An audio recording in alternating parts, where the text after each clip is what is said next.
Hello friends, welcome back to our channel. Friends, આજે આપણો જે વિષય છે બહુ જ ઇમ્પોર્ટન્ટ વિષય છે ને આપ સૌને થંબનેલ પરથી આઈડિયા આવી ગયો હશે કે આજે હું વાત કરવાનો છું આવનારી ઓલ ઇન્ડિયા બાર એક્ઝામિનેશન માટે મોસ્ટ ઇમ્પોર્ટન્ટ ફેમિલી લોઝના બહુ જ અગત્યના એમસીક્યુઝ વિશે.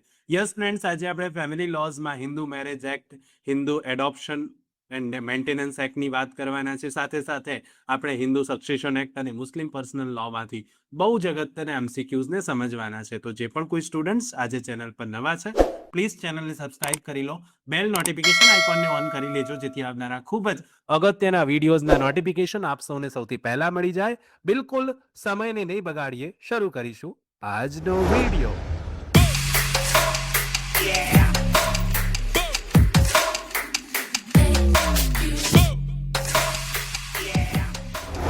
હવે પ્રશ્ન નંબર 1 આપણે હિન્દુ લગ્ન અધિનિયમમાંથી લઈ રહ્યા છે. પ્રશ્ન નંબર 1 છે કે હિન્દુ લગ્ન અધિનિયમ 1955 ની કઈ કલમ હેઠળ સપિંડ સંબંધમાં લગ્ન કરવા પર પ્રતિબંધ છે?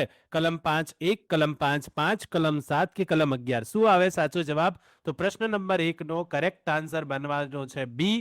કલમ 5 ના 5માં બેઝિક જોગવાઈ છે સપિંડ સંબંધ પર લગ્ન કરવા પર પ્રતિબંધ છે. B will be correct answer. પ્રશ્ન નંબર 2 જોઈએ હવે. હિન્દુ લગ્ન કાયદા મુજબ પિતાની તરફથી કેટલી પેઢી અને માતાની તરફથી કેટલી પેઢી સુધી સપિંડ સંબંધ ગણાય? પિતા પક્ષે 5, માતા પક્ષે 3 પેઢી, પિતા પક્ષે 7 અને માતા પક્ષે 5 પેઢી, પિતા પક્ષે 3 અને માતા પક્ષે 3 પેઢી, કે પિતા પક્ષે 4 અને માતા પક્ષે 2 પેઢી? શું આવે સાચો જવાબ? ખાસ કરીને સપિંડ સંબંધની વાત હોય તો પ્રશ્ન નંબર 2 માં કરેક્ટ આન્સર એ બનશે. પિતા પક્ષે 5 પેઢી અને માતા પક્ષે 3 પેઢી સપિંડ સંબંધ ગણાય. A will be correct answer in question number 2. Question number 3 જુઓ હવે. કલમ 13B હેઠળ પરસ્પર સંમતિથી છૂટાછેડા, જેને આપણે ડાયવોર્સ બાય મ્યુચ્યુઅલ કન્સેન્ટની જોગવાઈ કહીએ છીએ, કયા સુધારાથી ઉમેરવામાં આવી હતી? 1956મો સુધારો, 1976મો સુધારો, 1999નો સુધારો કે 2005નો સુધારો? તો ફ્રેન્ડ્સ, આ 13B જે છે યાદ રાખી લેજો, 1976ના સુધારાથી એડ કરવામાં આવી હતી. બી will be correct answer in question number 3. Question number 4 જુઓ. પરસ્પર સંમતિથી છૂટાછેડા માટે, જ્યારે મ્યુચ્યુઅલ કન્સેન્ટના ડાયવોર્સ માટે અરજી કર્યા પછી અદાલત દ્વારા પક્ષકારોને વિચારવા માટે લઘુત્તમ કેટલો સમય આપવામાં આવે છે, જેને આપણે કુલિંગ ઓફ પીરિયડ કહીએ છીએ? 1 મહિનો, 3 મહિના, 6 મહિના કે 12 મહિના? તો ફ્રેન્ડ્સ, આનો જવાબ આપ સૌને આવડે જ છે. સાચો જવાબ સી બનશે. 6 મહિનાનો સમયગાળો આપવામાં આવે છે, કુલિંગ ઓફ પીરિયડ કહેવાય. She will be correct answer in question number 4. Question number 5 જુઓ. હિન્દુ લગ્ન અધિનિયમની કઈ કલમ દાંપત્ય હકોની પુનઃસ્થાપના, જેને આપણે ઇંગ્લિશમાં રેસ્ટિટ્યુશન ઓફ કન્જ્યુગલ રાઇટ્સ સાથે સંબંધ ધરાવે છે? કલમ 9, કલમ 10, કલમ 13, કલમ 24? તો ફ્રેન્ડ્સ, 5 નંબરનો પ્રશ્ન હોય, સાચો જવાબ એ બનશે. કલમ 9માં આ રેસ્ટિટ્યુશન ઓફ કન્જ્યુગલ રાઇટ્સની વાત કરવામાં આવી છે. Question number 5, correct answer will B A. Question number 6 જુઓ.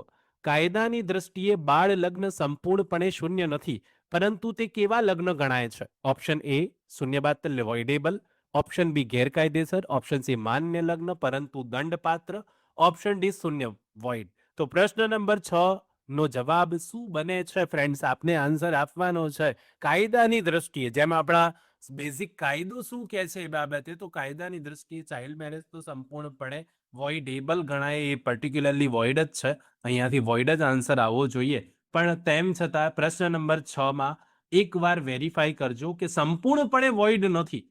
ચાઇલ્ડ મેરેજ સંપૂર્ણપણે બાળ લગ્ન કાયદાની દ્રષ્ટિએ તો કેવા છે? તો જો સંપૂર્ણપણે વોઇડ ના હોય તો લગ્ન દંડપાત્ર હોય, બરાબર ને? એટલા માટે there will be N option કે ભાઈ સંપૂર્ણપણે વોઇડ ના હોય તો દંડપાત્ર હોય, ને એ રીતે આન્સર સી અહીંયા આપેલો છે, બરાબર?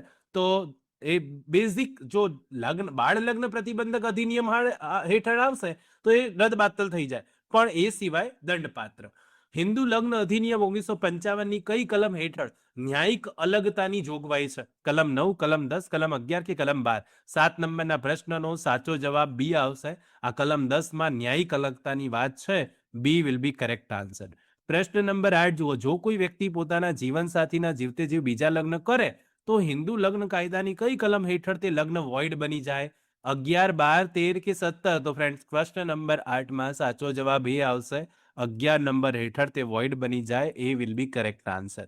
પ્રશ્ન નંબર 9 જુઓ. કેસ દરમિયાન વચગાળાના ભરણ પોષણ અને મુકદમાના ખર્ચની જોગવાઈ કઈ કલમમાં આપેલી છે હિન્દુ મેરેજ એક્ટમાં? 23, 24, 25 કે 26? તો પ્રશ્ન નંબર 9 હોય, સાચો જવાબ બી બનશે. આ કલમ 24 નો કોન્સેપ્ટ છે. B will be correct answer. પ્રશ્ન નંબર 10 જુઓ, કલમ 25 હેઠળ કાયમી ભરણ પોષણ મેળવવાનો અધિકાર કોને છે? ઓપ્શન એ માત્ર પત્નીને, માત્ર પતિને, પતિ અથવા પત્ની બંનેમાંથી કોઈ પણને, કે માત્ર પત્ની અને બાળકોને? તો કલમ 25 જ્યારે હિન્દુ મેરેજ એક્ટની તમે વાંચો તો તમને જવાબ મળી જાય. અહીંયા સાચો જવાબ સી બનશે. પતિ અથવા પત્ની બંનેમાંથી કોઈ પણને મળી શકે. She will be correct answer. પ્રશ્ન નંબર 11 જુઓ. હવે હિન્દુ ઉત્તરાધિકાર, આપણો હિન્દુ સક્સેશન એક્ટમાંથી પ્રશ્નો લઈએ છે. હિન્દુ ઉત્તરાધિકાર અધિનિયમ 1956 કોને લાગુ નથી પડતો એવું પૂછેલું છે? બૌદ્ધ, જૈન, શીખ કે પારસી? તો question number 11 correct answer will be D. આ જે કાયદો છે પારસીઓને લાગુ નથી પડતો. D will be correct answer. પ્રશ્ન નંબર 12 જુઓ, હિન્દુ પુરુષ જો વસિયતનામું કર્યા વિના મૃત્યુ પામે તો તેની મિલકત સૌથી પહેલા કોને મળે? વર્ગ 1 ના વારસદારો, વર્ગ 2 ના વારસદારો, માત્ર તેની પત્નીને, કે માત્ર સરકારી તિજોરીને? ક્વેશ્ચન નંબર 12 કરેક્ટ આન્સર એ આવે, વર્ગ 1 ના જેટલા પણ વારસદારો હોય એમને આ મિલકત મળશે. એ જવાબ સાચો. 13 જુઓ, નીચેનામાંથી કોણ હિન્દુ પુરુષના વર્ગ 1 ના વારસદારોમાં નથી આવતું? માતા, પત્ની, પુત્ર અને પુત્રી કે પિતા? તો question number 13 correct answer will be D. D. પિતા જે છે ને ક્લાસ 2 માં આવે, ક્લાસ 1 માં ના આવે. D will be correct answer અહીંયાથી. પ્રશ્ન નંબર 14 જુઓ, હિન્દુ સ્ત્રી વસિયતનામું કર્યા વિના મૃત્યુ પામે તો તેની મિલકત પર સૌપ્રથમ કોનો હક હોય? પિતા અને માતાનો, પતિ અને બાળકોનો, પતિના વારસદારોનો, તેના ભાઈ બહેનનો? 14 નંબરનો પ્રશ્ન કરેક્ટ આન્સર બી બનશે, પતિ અને બાળકોનો. બી વિલ બી કરેક્ટ આન્સર. પ્રશ્ન નંબર 15 જુઓ, હિન્દુ ઉત્તરાધિકાર અધિનિયમની કઈ કલમ સ્પષ્ટ કરે છે કે હિન્દુ સ્ત્રી દ્વારા મેળવેલી કોઈ પણ મિલકત તેની સંપૂર્ણ માલિકીની ગણાશે? 6, 10, 14 કે 15? તો ફ્રેન્ડ્સ 15 માં સાચો જવાબ સી આવે. આ કલમ 14 નો કોન્સેપ્ટ છે કે જ્યાં સ્ત્રી સંપૂર્ણ માલિકી બની છે, અને એ 15 નંબરના કોન્સેપ્ટ કલમ 14 માં કોન્સેપ્ટ આપેલો છે. નેક્સ્ટ 16 જુઓ, વર્ષ 2005 ના સુધારા બાદ કઈ કલમમાં સુધારો કરીને દીકરીને હિન્દુ અવિભક્ત પરિવારમાં જન્મથી સહભાગીદાર બનાવવામાં આવે? 6, 8, 9 કે 12? કઈ કલમ આવશે? તો એ કલમ 6 માં આ જોગવાઈ છે. હિન્દુ અનડિવાઇડેડ ફેમિલીમાં he is a co-partner, daughter is a co-partner. A will be correct answer. Next question number 17, supreme court કયા પ્રખ્યાત ચુકાદામાં એવું નક્કી કર્યું કે 2005 સુધારા પહેલા પિતા મૃત્યુ પામ્યા હોય તો પણ દીકરીને સમાન હક મળે મિલકતમાં?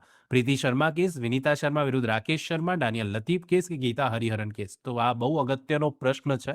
17 સાચો જવાબ બી આવશે. વિનીતા શર્મા વિરુદ્ધ રાકેશ શર્માનો આ કેસ છે. B will be correct answer. Next question, જો પિતા વસિયત કર્યા વગર મરી જાય અને કોઈ જ વારસદાર હોય નહીં તો મિલકત સરકાર હસ્તક જાય છે. આ સિદ્ધાંતને શું કહેવાય? એગ્નેટ્સ, કોગ્નેટ્સ, ઇસ્ચિટ કે સક્સેશન? તો ફ્રેન્ડ્સ 18 સાચો જવાબ સી આવે, અને ઇસ્ચિટ કહેવાય. She will be correct answer. Next question, Hindu દત્તક અને ભરણ પોષણ અધિનિયમ, હિન્દુ એડોપ્શન અને મેન્ટેનન્સ એક્ટમાંથી આ પ્રશ્ન પૂછ્યો તમને કે હિન્દુ દત્તક અને ભરણ પોષણ અધિનિયમની કઈ કલમ હેઠળ દત્તક લેવા માટેના આવશ્યક તત્વો જણાવ્યા છે? કલમ 5, કલમ 6, કલમ 9 કે કલમ 11?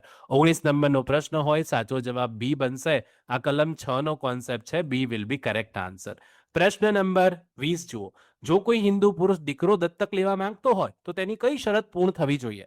તેનો પોતાનો સગો દીકરો પોત કે પ્રપોત જીવિત ન હોવો જોઈએ, તેની ઉંમર 50 વર્ષથી વધુ હોવી જોઈએ, તેની પત્ની ન હોવી જોઈએ, તે સરકારી નોકરીમાં હોવો જોઈએ. 20 નંબરનો પ્રશ્ન સાચો જવાબ એ આવે, તેનો પોતાનો સગો દીકરો, પૌત્ર કે પૌત્ર જીવિત ના હોય તો એ દીકરાને દત્તક લઈ શકે. એ વિલ બી કરેક્ટ આન્સર. પ્રશ્ન નંબર 21 જુઓ, હિન્દુ મેરેજ એડોપ્શન એક્ટની વાત કરીએ તો એ પત્નીને તેના પતિ પાસેથી ભરણ પોષણ મેળવવાનો અધિકાર છે. કઈ કલમ હેઠળ? 18, 19, 20 કે 22? તો ફ્રેન્ડ્સ 21 નંબરમાં સાચો જવાબ એ આવશે. આ કલમ 18 નો કોન્સેપ્ટ છે. A will be correct answer. Next question 22 જુઓ, વિધવા પુત્ર વધુને તેના સસરા પાસેથી ભરણ પોષણ મેળવવાનો અધિકાર કઈ કલમ હેઠળ છે? આ બહુ અગત્યની વાત છે. 18, 19, 20 કે 21? 18 તો નહીં આવે, તો શું જવાબ બને? 19. કઈ કલમમાં? 19 કલમમાં છે. B will be correct answer. પછી 23, Hindu marriage adoption, Hindu adoption marriage maintenance એક્ટની કલમ 20 મુજબ વ્યક્તિ પોતાના કયા સગાનું ભરણ પોષણ કરવા માટે કાયદેસર રીતે બંધાયેલી છે? સગીર બાળકો, વૃદ્ધ અથવા અશક્ત માતા પિતા, એ અને બી બંને, કે માત્ર ભાઈ બહેન? તો ફ્રેન્ડ્સ અહીંયા સાચો જવાબ સી આવે. એ અને બી બંને, સગીર બાળકો પણ ખરા, વૃદ્ધ અથવા અશક્ત માતા પિતા પણ ખરા. તો 23 સાચો જવાબ શું બને ફ્રેન્ડ્સ? સી બની જશે. નેક્સ્ટ 24 એકવાર બાળકને કાયદેસર રીતે દત્તક લીધા પછી શું તે દત્તક સંબંધ રદ કરી શકાય છે?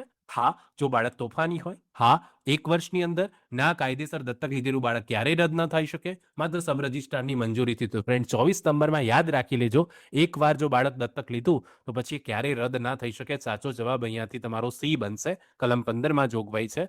She will be correct answer. What will be correct answer? She will be correct answer.